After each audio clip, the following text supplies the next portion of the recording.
Hello, Dr. B here again, and this is the second video in the introduction for your EIR Practical 2 to assist you in your practical. So we ended the previous video, or the previous video discussed measuring the amplitudes of your voltage signals after you've identified which one is the source voltage and which one is the resistor voltage or the inductor voltage. We also discussed measuring the phase difference between the two signals, and something I neglected to say in the first video is that when you do measure the phase difference, make sure that the ground of both your signals, so on the left you'll see a little arrow thing. I doubt whether you're going to see what I've drawn there. It's not going to focus, is it? No. There's a little arrow there on the left. Make sure that both channels, the arrows are on 0, so that you've zeroed your two channels. So then you can measure your phase difference. Alright. I want to shift the focus now to the power waveform. So also, apart from just measuring the voltages, you also need to create the power waveform. Now on your oscilloscope, you're going to measure, select the math function on the right of the oscilloscope. There's a math button. You're going to select multiply channel 1 and channel 2, and when you multiply it, you will get a third waveform. So you still have the original voltage, source voltage, you still have the resistor voltage, but now there's also a third waveform running on your screen at double the frequency. Now you can adjust the position and the amplitude of the signal with buttons on the right hand side of your oscilloscope. And what I want to suggest though is that your two voltage waveforms, make them as big as possible in your screen, but make sure that they still remain within the screen, but try and make these two waveforms that they just fit into the screen, because that will give you a much more clearer and accurate power waveform. Alright, what does this power waveform represent? So if we were measuring current, but remember we're not, this would have been the power as a function of time. So power as a function of time, we write P of t equals voltage as a function of time multiplied by the current as a function of time. But now we're not measuring a current here, we're measuring two voltages, but we know that our current is simply, so we've got the source voltage multiplied by the resistor voltage divided by the resistance. That will give us our current. So the waveform that we have here is actually not P of t, it's P of t times the resistance. And for that reason, throughout the practical, every time you take a measurement of your purple waveform or the math function, remember that you must take that value and divide it by the resistance in your circuit to get the actual wattage value, because the units of this is now voltage squared, but voltage times voltage divide by amps will give you volts times current, and that leads to, well, actually volt amperes, but in our case it's going to be also used as watts. Alright, so that's our P of t. Now since this waveform is also a sinusoidal waveform, we can represent it by a phasor, just like we represented the voltages and the currents as a phasor.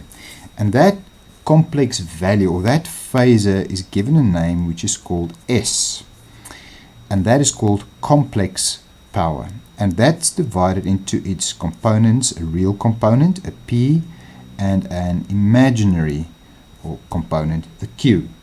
Now these things all have names. The P is the one that you're familiar with at this stage. It's called the average power. Alright, so where do I measure that average power? The average power is now the mean value of your power waveform. So it's going to be the exact in the middle of that waveform. That is where the mean is, and that's the value that you're looking for. So how can you get it? You can simply measure the bottom peak and the top peak, add the two and get the average, or you can also use the oscilloscope settings. On the measure settings, you can scroll down and it will give you a mean that you can measure. Just make sure when you measure the mean, you must measure the mean of the math function, the purple function. So in that way, that's where you get your average power from. We can also write the complex power as the magnitude of S and an angle theta. And that theta we call the power or the power factor angle. Now, how do we calculate these two? So the other thing that you need to measure, these two components, where do I get that graphically from my circuit diagram? Now these have got names. So the apparent power,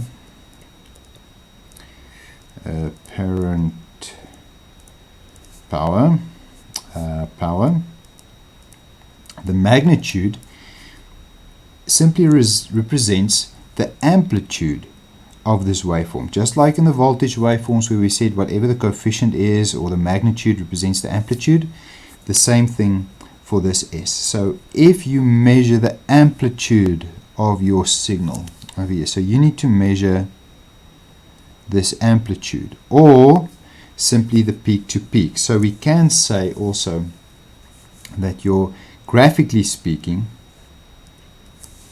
that the magnitude of S equals the peak, let's write it, peak to peak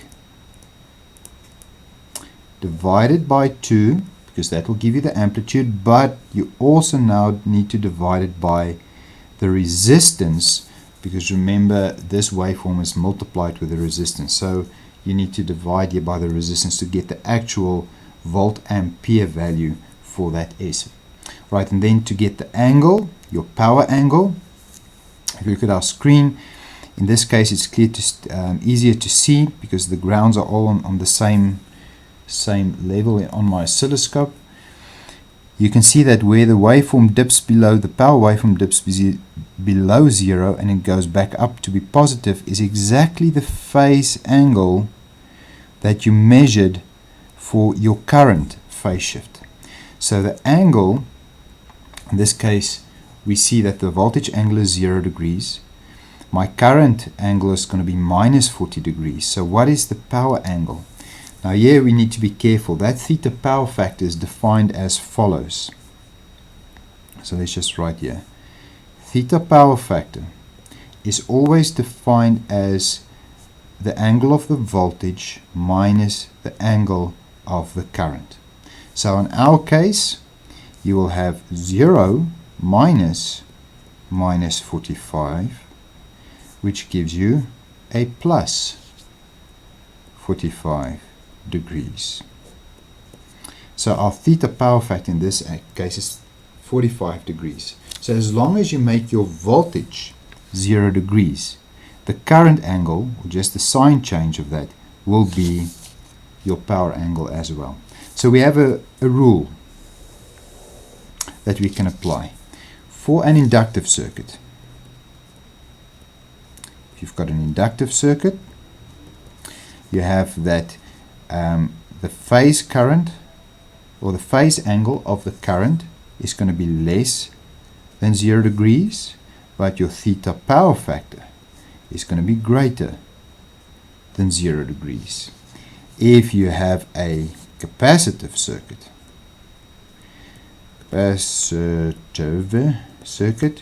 your theta I is now going to be greater than 0 degrees and your theta power factor is going to be less than 0 degrees. Right, this should give you enough tools to now go and do your measurements for the Prac. All the best and enjoy.